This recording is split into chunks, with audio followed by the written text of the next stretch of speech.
എല്ലാവർക്കും good morning. Cost അക്കൗണ്ടിങ്ങിൻ്റെ അടുത്ത ക്ലാസ്സിലേക്ക് എല്ലാവരെയും വെൽക്കം ചെയ്യുന്നു. നമ്മൾ കഴിഞ്ഞ ക്ലാസ്സിൽ പഠിച്ച വിവരങ്ങൾ നിങ്ങൾ ഓർക്കുന്നുണ്ടെന്ന് അറിയാം. കോസ്റ്റ് അക്കൗണ്ടിങ്ങിൻ്റെ ഒബ്ജക്റ്റീവ്സ്, നീഡ്, അതുപോലെ തന്നെ ആവശ്യകത, കോസ്റ്റ് അക്കൗണ്ടിങ് എന്തിനു നമ്മൾ പഠിക്കണം, ഇതിനെക്കുറിച്ചൊക്കെയാണ് നമ്മൾ ലാസ്റ്റ് ക്ലാസ് നമ്മൾ പഠിച്ചത്. അതിൻ്റെ അവസാന ഭാഗത്ത് നമ്മൾ കോസ്റ്റ് കൺട്രോളും കോസ്റ്റ് റിഡക്ഷനും ഒക്കെ നമ്മൾ പഠിച്ചായിരുന്നു. ശരി, ഈ ഭാഗത്ത് നമ്മൾ ഇന്ന് പഠിക്കുന്നതിൻ്റെ ആദ്യത്തെ ഹെഡിങ് ശ്രദ്ധിച്ചോ. കോസ്റ്റ് കൺട്രോളും കോസ്റ്റ് റിഡക്ഷനും തമ്മിലുള്ള ഡിഫറൻസ്. കോസ്റ്റ് കൺട്രോളും കോസ്റ്റ് റിഡക്ഷനും തമ്മിലുള്ള ഡിഫറൻസ് എന്താണെന്നാണ് നമ്മൾ പഠിക്കുന്നത്. ഒരു ഹെഡിങ് ആയിട്ട് നമ്മൾ കൊടുത്തിട്ടുണ്ട്, ഒരു ചാർട്ടായിട്ട് കൊടുത്തിരിക്കുന്നുണ്ടോ?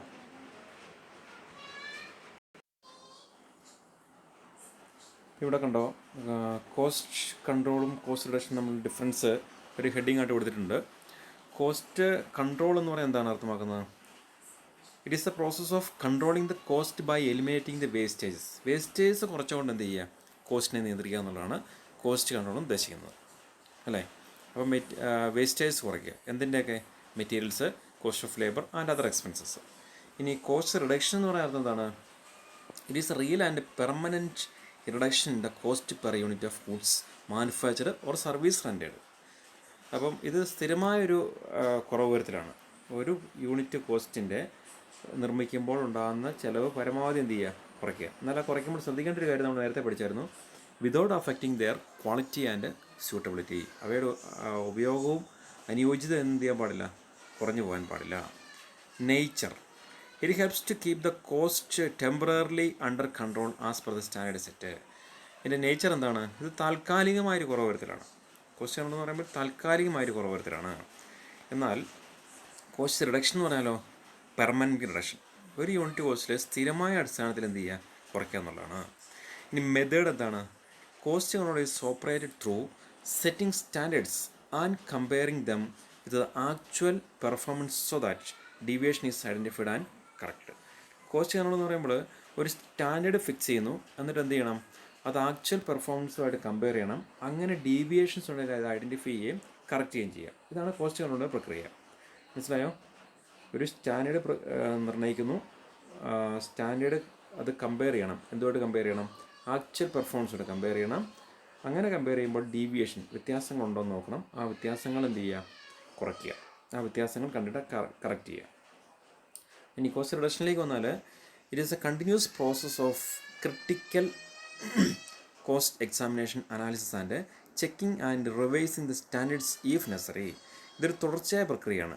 ക്രിട്ടിക്കൽ കോസ്റ്റ് എക്സാമിനേഷൻ, കോസ്റ്റിനെ വിമർശനപരമായിട്ട് എന്ത് ചെയ്യുക, പരിശോധിക്കുക. എവിടെയൊക്കെയാണ് കുറവ് വരുത്തുന്നതെന്ന് സംബന്ധിച്ച് എന്ത് ചെയ്യുക, തുടർച്ചയായിട്ട് പരിശോധിക്കുകയും സ്റ്റാൻഡേർഡ്സുകൾ ആവശ്യമെങ്കിൽ അത് പുനഃപരിശോധിക്കുകയും ചെയ്തുകൊണ്ടുള്ളൊരു കുറവ് വരുത്തലാണ് കോസ്റ്റ് റിഡക്ഷൻ എന്നുകൊണ്ട് ഉദ്ദേശിക്കുന്നത്. അടുത്തത് കണ്ടോ, ടൂൾസ് യൂസ്ഡ്. ഏതൊക്കെ ടൂൾസാണ് ഇത് ഉപയോഗിക്കുന്നത്? കോസ്റ്റ് കൺട്രോളിൽ budgetary control and standard costing are the usual tools. സാധാരണ ഇതിൽ ഉപയോഗിക്കുന്ന രണ്ട് ടൂൾസുകൾ ഏതൊക്കെയാണ്? ബഡ്ജറ്ററി കൺട്രോളും സ്റ്റാൻഡേർഡ് കോസ്റ്റിങ്ങും. നമ്മളത് ഈ ഒരു സെമസ്റ്ററിൽ പിന്നീട് പഠിക്കുന്നുണ്ട്, ബഡ്ജറ്ററി കൺട്രോൾ എന്താണെന്നും സ്റ്റാൻഡേർഡ് കോസ്റ്റിംഗ് എന്താണെന്നൊക്കെ. അപ്പോൾ അതൊക്കെയാണ് കോസ്റ്റ് കൺട്രോൾ ഉപയോഗിക്കുന്ന പ്രധാനപ്പെട്ട tools. Several tools and techniques such as work study, time study, motion study, job analysis etcetera are used. ഇവിടെ പലതരത്തിലുള്ള ടൂൾസുകൾ ഉപയോഗിക്കുന്നുണ്ട്. അതിനകത്ത് വർക്ക് സ്റ്റഡി ഉണ്ട്, ടൈം സ്റ്റഡി ഉണ്ട്, മോഷൻ സ്റ്റഡി. മോഷൻ സ്റ്റഡി എന്ന് പറയുമ്പോൾ മൂവ്മെൻറ്റ് സ്റ്റഡിയാണ്. സാധനങ്ങളുടെയും വർക്കേഴ്സിൻ്റെയൊക്കെ മൂവ്മെൻറ്റ് പരിശോധിക്കുന്ന സ്റ്റഡിയാണ്. അത് പഠിക്കുന്നുണ്ട്. ജോബ് അനാലിസിസ്, ഇതൊക്കെയാണ് അതിനകത്ത് ഉപയോഗിക്കുന്ന ടൂൾസുകൾ. ഇനി quality. Retention of quality is not guaranteed. ഇവിടെ കോസ്റ്റ് കൺട്രോളിൽ ക്വാളിറ്റി നിലനിർത്തുക എന്നുള്ളത് എന്താണ് ഇവിടെ പറഞ്ഞിരിക്കുന്നത്? ഉറപ്പില്ല, നോട്ട് ഗ്യാരൻറ്റീഡ് എന്നാണ് പറഞ്ഞിരിക്കുന്നത്. എന്നാൽ retention of quality is guaranteed. Cost റിഡക്ഷനിൽ എന്താണ്? എത്ര ചിലവ് കുറച്ചാലും ക്വാളിറ്റി കുറയുകയില്ല, അല്ലെങ്കിൽ ക്വാളിറ്റിയുടെ ഒരു നിലനിൽപ്പ് അല്ലെങ്കിൽ അത് നിലനിർത്തൽ ഇവിടെ ഗ്യാരൻറ്റിയാണ്. Emphasis on past and present. Emphasis എന്ന് പറയുന്നത് എന്താണ്? ഊന്നൽ കൊടുക്കുക. കഴിഞ്ഞ കാലവും ഇപ്പോഴത്തെ കാര്യത്തിലും ഊന്നൽ കൊടുത്തുകൊണ്ടാണ് ഈ കോസ്റ്റ് കൺട്രോൾ ചെയ്യുന്നത്. എന്നാൽ emphasis on present and future, ഇപ്പോഴും ഇനി ഭാവിയിലും എങ്ങനെയാണ് കോസ്റ്റ് കുറയ്ക്കാൻ പറ്റുന്നതാണ് കോസ്റ്റ് കൺട്രോളിൽ ഊന്നൽ കൊടുക്കുന്നത്. Function. Cost control is A preventive function. Cost control എന്ന് പറയുമ്പോൾ ഒരു പ്രിവെൻറ്റീവാണ്. പ്രിവെൻറ്റീവ് എന്ന് പറയുന്നത് എന്താണ്? ഒന്ന് പ്രതിരോധിക്കുന്ന ഫങ്ഷനാണ്.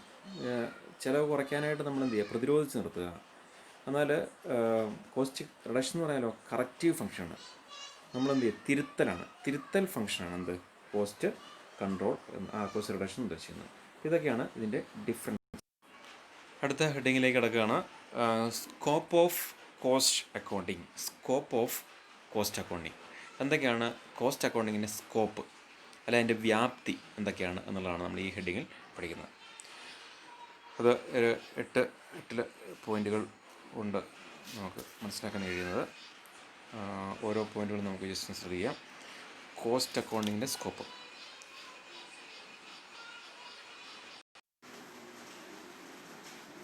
അടുത്ത സ്കോപ്പ് ഓഫ് കോസ്റ്റ് അക്കൗണ്ടിങ്ങിലേക്ക് നമുക്ക് വരാം. Cost recording, first point cost recording. അതിന് മറ്റൊരു പേരും കൂടെ ഉണ്ട്, കോസ്റ്റ് ബുക്ക് കീപ്പിംഗ് എന്നും കൂടെ ഇനി പറയാറുണ്ട്. എന്താണ് cost recording? Cost recording refers to recording of cost transaction in the various book. അപ്പോൾ കോസ്റ്റ് അക്കൗണ്ടിങ്ങിൻ്റെ പ്രധാനപ്പെട്ട ലക്ഷ്യം എന്ന് പറയുന്നത് സാധാരണ അക്കൗണ്ടിങ്ങിൻ്റെ ബുക്ക് കീപ്പിംഗ് പോലെ തന്നെ വ്യത്യസ്ത കോസ്റ്റ് ബുക്കുകളിലേക്ക് എന്ത് ചെയ്യുക, ട്രാൻസാക്ഷൻസ് രേഖപ്പെടുത്തുക, റെക്കോർഡ് ചെയ്യുക. രണ്ട്, cost allocation. Cost allocation means distribution of cost to various departments or products on pre determined basis. രണ്ടാമതെന്താണ് ഇതിൻ്റെ കോസ്റ്റ് അലോക്കേറ്റ് ചെയ്യണം. എങ്ങനെ? വ്യത്യസ്ത ഡിപ്പാർട്ട്മെൻറ്റുകളിലേക്ക് നമ്മൾ കണ്ടുപിടിച്ചിരിക്കുന്ന കോസ്റ്റുകളെല്ലാം കൂടെ എന്ത് ചെയ്യുക, വകയിരുത്തുക, ഡിവൈഡ് ചെയ്യുക, അല്ലെങ്കിൽ അതങ്ങോട്ട് മാറ്റുക. അതിനൊരു പ്രീ ഡിറ്റർമിൻഡ് ബേസിലാണ് ചെയ്യുന്നത്. മൂന്ന്, cost ascertainment. Cost ascertainment. The major function of cost accounting is ascertainment of cost of product, jobs or process.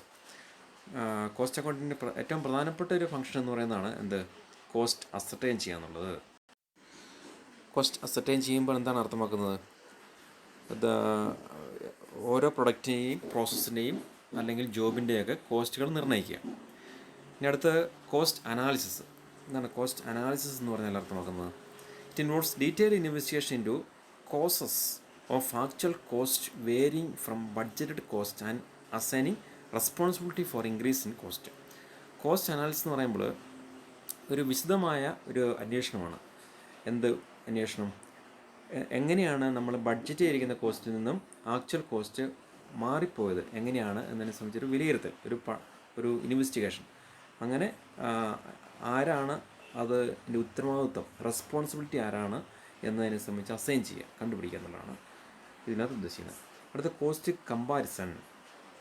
Cost accounting involves comparison between cost of different products and activities. Cost അക്കൗണ്ടിങ്ങിൻ്റെ വ്യാപ്തിയിൽ ഇത് ഉൾപ്പെടുന്നുണ്ട്. Compare ചെയ്യുക, വ്യത്യസ്ത പ്രൊഡക്റ്റുകളുടെയും ആക്ടിവിറ്റീസിൻ്റെയും ഒക്കെ cost എന്ത് ചെയ്യുക, compare ചെയ്യുക. And cost of same product or service for A period of time. ഇനി മറ്റേതെങ്കിലും കാലയളവുമായിട്ട് എന്ത് ചെയ്തേക്കാം, ഇതേ പ്രൊഡക്റ്റ്, സെയിം പ്രൊഡക്റ്റ് കമ്പയർ ചെയ്യാൻ പറ്റും. അങ്ങനെ കോസ്റ്റ് കമ്പാരിസൺ ഇതിനകത്ത് ഉൾപ്പെടുന്നൊരു കാര്യമാണ്. കോസ്റ്റ് കൺട്രോൾ നമ്മൾ നേരത്തെ പഠിച്ചായിരുന്നു. കോസ്റ്റ് കൺട്രോൾ എന്താണെന്നുള്ള കാര്യം. Regulation of cost of product or operations. കോസ്റ്റിനെ നിയന്ത്രിക്കുക, നമ്മൾ നേരത്തെ അത് പഠിച്ചതാണ്. അടുത്ത cost audit. Cost audit is the verification of cost accounts. Cost അക്കൗണ്ടിൻ്റെ പരിശോധിച്ച് ഉറപ്പുവരുത്തലാണ് കോസ്റ്റ് ഓഡിറ്റ് ഉദ്ദേശിക്കുന്നത്. അതും കോസ്റ്റ് അക്കൗണ്ടിൻ്റെ ഭാഗമാണ്. കോസ്റ്റ് റിപ്പോർട്ടിംഗ്, അത് നമ്മൾ നേരത്തെ പഠിച്ചാണ്. It involves presentation of cost information management for decision making. തീരുമാനങ്ങൾ എടുക്കാനായിട്ട് മാനേജ്മെൻറ്റിന് ഈ കോസ്റ്റിനെ അറിയിക്കുക എന്നുള്ളതാണ് കോസ്റ്റ് റിപ്പോർട്ടിംഗ് എന്നുകൊണ്ട് ഉദ്ദേശിക്കുന്നത്. അടുത്ത കോസ്റ്റ് കൺസെപ്റ്റ് എന്നുള്ള ഹെഡിങ്ങിലേക്ക് വരുന്നു. Cost concept. For achieving the objectives of cost accounting, collection and classification of cost data are essential. കോസ്റ്റ് അക്കൗണ്ടിങ്ങിൻ്റെ ഒബ്ജക്റ്റീവ്സ് നേടിയെടുക്കാൻ വേണ്ടിയിട്ട് കോസ്റ്റ് അക്കൗണ്ടിങ് എന്ത് ചെയ്യണം, കോസ്റ്റിൻ്റെ കളക്ഷനും ക്ലാസിഫിക്കേഷനും ഒക്കെ വളരെ എസെൻഷ്യലാണ്, അനിവാര്യമാണ്. Cost elements are to be identified for the purpose of cost collection. അതിനകത്ത് കോസ്റ്റ് എലമെൻറ്റിനെ ഐഡൻറ്റിഫൈ ചെയ്യുക എന്നുള്ളതാണ് ഇതിനകത്ത് ഏറ്റവും പ്രധാനപ്പെട്ട ഒരു കാര്യം. After collection, cost are properly classified so that these can be identified with a unit cost or cost centres. ഇത് ഇങ്ങനെ കളക്ട് ചെയ്തതിന് ശേഷം എന്ത് ചെയ്യണം, ഒരു കോസ്റ്റ് യൂണിറ്റിലേക്കോ അല്ലെങ്കിൽ കോസ്റ്റ് സെൻറ്ററിലേക്കോ എന്ത് ചെയ്യുക, ഇതിനെ ക്ലാസിഫൈ ചെയ്യുക, അല്ലെങ്കിൽ അതിനെ അങ്ങോട്ട് മാറ്റണം. ശരി, കോസ്റ്റ് യൂണിറ്റ് എന്ന് പറയുന്നത് എന്താണ്? കോസ്റ്റ് യൂണിറ്റ് ഡെഫിനിഷൻ നോക്കുക. A cost unit is A unit of product or service or time in relation to which cost may be ascertained or expressed for the purpose of cost control and cost reduction. ഇപ്പോൾ cost control ചെയ്യാനും cost reduction ചെയ്യാൻ വേണ്ടിയിട്ട് നമ്മൾ കോസ്റ്റിനെ express ചെയ്യണമല്ലോ. അപ്പം എങ്ങനെയാണോ കോസ്റ്റിനെ express ചെയ്യുന്നത് അതിൻ്റെ ഒരു യൂണിറ്റിനെയാണ് കോസ്റ്റ് യൂണിറ്റ് എന്ന് ഉദ്ദേശിക്കുന്നത്. യൂണിറ്റ് ഓഫ് പ്രൊഡക്റ്റ് സർവീസ് അത് ഒന്നെങ്കിൽ ടൈമിൻ്റെ അടിസ്ഥാനത്തിലായിരിക്കാം, അല്ലെങ്കിൽ ഒരു ഇത്ര എണ്ണം എന്ന അടിസ്ഥാനത്തിലായിരിക്കാം. It is also known as a cost base. ഇത് കോസ്റ്റിൻ്റെ ഒരു ബേസാണ്, അല്ലെങ്കിൽ ഒരു പ്രൈമറി എലമെൻ്റാണ്. Cost may be express in terms of unit, quantity, job, process or service. Cost യൂണിറ്റിനെ നമ്മൾ എങ്ങനെയൊക്കെ എക്സ്പ്രസ് ചെയ്യാം? അതിന് ക്വാണ്ടിറ്റിയിൽ, അല്ലെ ജോബിൽ, അല്ലെ പ്രോസസ്സിൽ, സർവീസ് എന്ന് പറയുന്നത് ഇത്ര അളവ്, ഇത്ര എണ്ണം, ഇത്ര ജോബ്, ഇത്ര പ്രക്രിയ, ഇത്ര സർവീസ് എന്നൊക്കെ പറഞ്ഞാൽ നമുക്ക് അതിനെ എന്ത് ചെയ്യാം? എക്സ്പ്രസ് ചെയ്യാൻ കഴിയും. ഈ കോസ്റ്റ് യൂണിറ്റിൻ്റെ ഒരു കുറച്ച് മീനിങ് എന്ന് പറയുന്നത്, അതിനകത്ത് അടുത്ത പാരഗ്രാഫ് ഉണ്ടോ, cost unit may be either simple cost unit or composite cost unit. Simple cost യൂണിറ്റും ഉണ്ട്, കോമ്പോസിറ്റ് കോസ്റ്റ് യൂണിറ്റും ഉണ്ട്.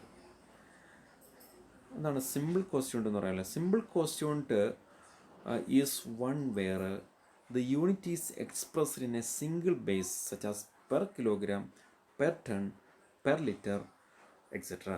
അപ്പോൾ സിമ്പിൾ കോസ്റ്റ് എന്ന് പറയുമ്പോൾ അർത്ഥമാക്കുന്നത് നമ്മൾ എക്സ്പ്രസ് ചെയ്യുന്ന ഏതെങ്കിലും ഒരു സിംഗിൾ ബേസ് മാത്രം എടുക്കുക എന്ന് പറയുമ്പോൾ അർത്ഥമാക്കുന്നത് എന്താണ്? ഇപ്പോൾ നമ്മൾ തൂക്കിയെടുക്കുന്നെങ്കിൽ 1 കിലോ പെർ കിലോഗ്രാം, 1 കിലോയ്ക്ക് ഇത്ര രൂപ, അല്ലെങ്കിൽ 2 കിലോയ്ക്ക് ഇത്ര രൂപ, 10 കിലോയ്ക്ക് ഇത്ര രൂപ എന്നൊക്കെ പറഞ്ഞ് നമ്മൾ പറയുന്നതാണ് പെർ കിലോഗ്രാം. ഇനി അടുത്ത് പെർ ടൺ എന്ന് പറയാലോ, 1 ടണ്ണിന് ഇത്ര രൂപ, അല്ലെങ്കിൽ ആ വിധത്തിൽ. ഇനി പെർ ലിറ്റർ, 1 ലിറ്റർ വെള്ളത്തിന് ഇത്ര രൂപ എന്നൊക്കെ നമ്മൾ പറയാറില്ലേ, അതാണ്. അപ്പോൾ ഇതൊക്കെയാണ് സിമ്പിൾ കോസ്റ്റ് യൂണിറ്റ് എന്ന് ഉദ്ദേശിക്കുന്നത്. ഇനി a composite or compound unit is a combination of 2 simple units like ton kilometre called ton kilometre. അപ്പോൾ ഇവിടെ passenger and kilometre called passenger kilometre. Composite എന്ന് പറയുമ്പോൾ, കോമ്പോസിറ്റ് എന്ന വാക്കിൻ്റെ അർത്ഥം യോജിപ്പിക്കുക, അല്ലെങ്കിൽ ഒന്നിലധികം കാര്യങ്ങൾ എന്നൊക്കെ അർത്ഥം. ഇവിടെ 2 സിമ്പിൾ യൂണിറ്റുകളെ രണ്ടും കൂടെ ഒരുമിച്ചാണ്. ഇപ്പോൾ ടണ്ണും കിലോമീറ്ററും കൂടെ കൂട്ടി ടൺ കിലോമീറ്റർ എന്ന് പറയാറുണ്ട്. ഇനി പാസഞ്ചേഴ്സും കിലോമീറ്ററും കൂടെ കൂട്ടി എന്ത് ചെയ്യാം? പാസഞ്ചർ കിലോമീറ്റർ എന്ന് പറയാറുണ്ട്.